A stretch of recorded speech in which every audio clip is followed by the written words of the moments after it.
I know you guys probably saw the intro and you're like, oh my gosh, this guy again on TSG? Man, I hope it's not getting old. What's going on, guys? Great Disciple back with another video. I wanted to do another upload. I don't normally throw in videos this close together for Thunderstruck, but I gotta say a couple of things to you guys, primarily to Thunder.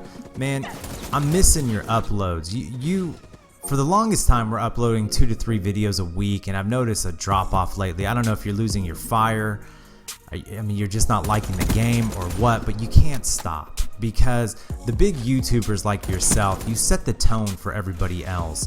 And when guys like you stop uploading, we see other types of videos take precedence. You know, clickbait stuff, the red arrow, the drama, supply drops, people showing off DLC. It's like I look at my subscription feed and there's 5 videos and they're all identical. And it's just so boring. So I just want to encourage you, Thunder, man, you know, get that fire back. I know you got family, you got work, so do I. But I mean, find the time. You spent 5-6 years building your channel. And most of the people who are on here on TSG, aspiring YouTube content creators, a lot of it's based on what you did. You know, we're trying to follow that path that you went on. So whatever you do, man, don't give up. Don't slow down. I mean, the growth of your channel determines the growth of many other aspects of YouTube.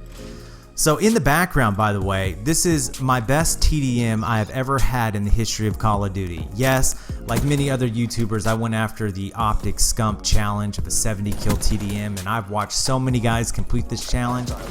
I did it in the hardcore mode. I don't think I've seen anybody, maybe Marka J has gotten 70 kills in hardcore, but I haven't seen anybody else do it in hardcore, so I decided to be a little bit different. Playing on Exodus with the Razorback, my favorite gun in hardcore. I can talk about my setup if you want real quick. It's Scavenger, Hardwire, Dead Silence Awareness, Razorback with an ELO stock fast mags, running combat focus with a Hardened Sentry, Wraith, and Wraps. And I go to work. I get 74 kills. My best TDM to date. I hope you guys enjoy the gameplay. I did want to mention a few things. I mean, E3 has passed. You know, it's calmed down a little bit. People are taking their breath. And, you know, of course, everybody's talking about how Infinite Warfare, you know, they're just not going to do very well this year. We got Battlefield 1, Titanfall 2, Doom's out, Battalion's coming, so many games on the horizon, and COD's going to die. You know, I've done videos on my channel, and I've seen many videos done by other guys about it. But I just wanted to kind of speak to a few things. The first one was, you know, people like to focus on these pre-orders. You know, the pre-orders for Infinite Warfare are really, really low compared to Black Ops 3. Well, they should be really low to Black Ops 3. Why is that? Well, first off, Advanced Warfare was awful. I mean, very few people stayed with that title for very long. And then before that, you had Ghost, which the population of that game dropped off very fast compared to past Call of Duties.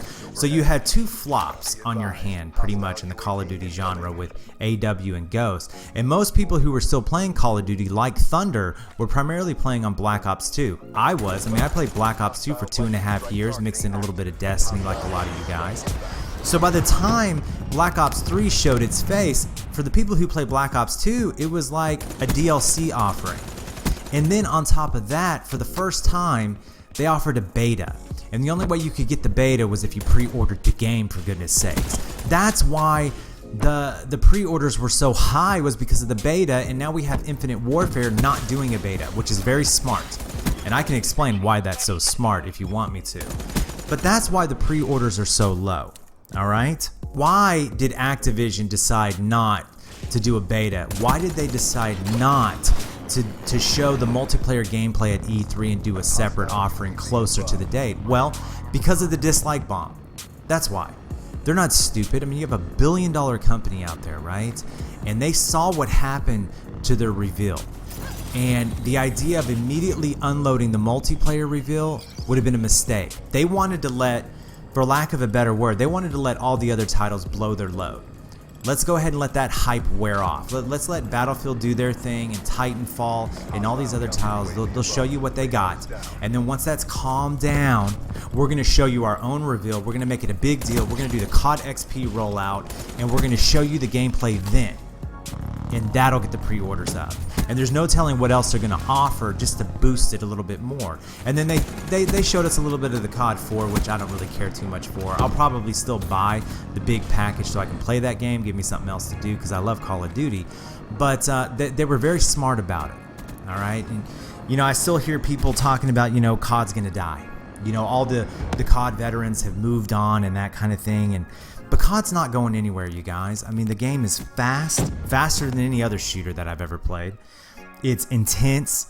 You get that adrenaline rush. You get this fix when you play. I remember there was an article, and I remember one of my subscribers talked about it, how there's an addictive side to Call of Duty, and they've even tried to boil it down to what it is exactly that gets people so addicted. And somebody put forth the sound of the headshot.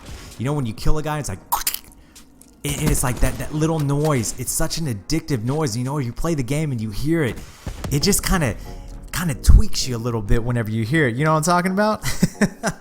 I remember somebody else said it this way, that COD, you know, you can fit COD into your life. Your life is not fit around it.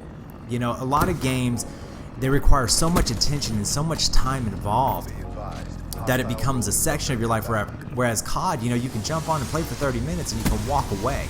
That's one of the reasons why I love Call of Duty so much.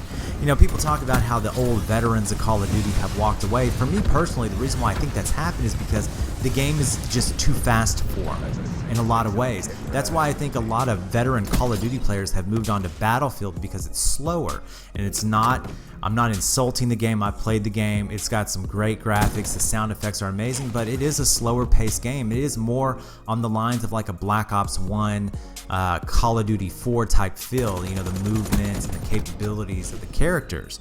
So I think that has a lot to do with it. There's nothing wrong with it. I don't think Battlefield's gonna hurt Call of Duty any more than, you know, Super Mario Brothers affected Sonic the Hedgehog. All right. But here's my focus on this commentary is the YouTube atmosphere. I think it is so important for YouTube COD commentators to be very careful what they do with their videos, because in a lot of ways, COD commentaries set the tone for the next year. And if everybody is so focused on ripping Call of Duty constantly, and you know, focused on everything else, like the drama behind what YouTubers are doing, which is a waste of time, and supply drops and DLC weapons, and people just need to go back to the game, enjoy the game for what it is. And the other thing, and this is the final note, you know, when I started watching Call of Duty, the primary thing that was uploaded was domination, and a lot of YouTubers played ground war. All right. If anything, you would at least see team deathmatch. And nowadays, all I ever see YouTubers upload is free for all. And Thunder, you do this too, man. You guys need to go back into the team-based modes and go into some objective-based modes, because they're a lot of fun. They're exciting. The gameplays are more entertaining. There's more kills. The score streaks go in. That's what Call of Duty is about. It's almost like everybody has just isolated themselves.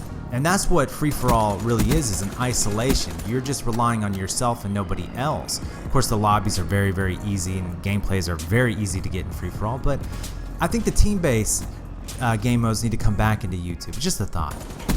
As always, if you guys liked it, hit the thumbs up button. Come on over to my channel, check me out, and subscribe to Thunder for more. All right, you guys, have a good day. Bye.